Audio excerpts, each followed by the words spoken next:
দর্শক, গাজীপুরের শ্রীপুর উপজেলার শ্রীপুর রেল স্টেশন সংলগ্ন রেলওয়ে মসজিদের ঘাটে এক অজ্ঞাত ব্যক্তির মরদেহ পড়ে রয়েছে।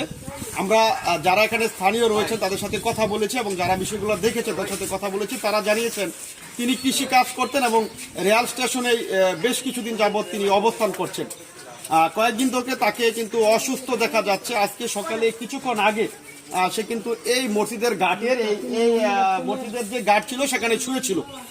কিছুক্ষণ পূর্বে সে সেখান থেকে পড়ে যায় এবং যারা এখানে পাশাপাশি ছিল তারা দেখে তিনি আসলে মৃত্যুবরণ করেছেন, কিন্তু তার নাম পরিচয় কিছু জানা যাচ্ছে না। তবে তিনি যারা রেল স্টেশন তার সাথে ছিল, মানে প্রতি রাত যারা ঘুমাইতো কাজের ফাঁকে সে শ্রীপুর রেল স্টেশন থাকতো, তারা যেটা জানিয়েছেন যে তার বাড়ি নাকি ভালুকা উপজেলায়, এরকম তিনি বলে গিয়েছেন। তার 3টি ছেলে রয়েছে এরকমটা বলছেন, কিন্তু তার সঠিক পরিচয় আসলে কেউ বলতে পারছে না।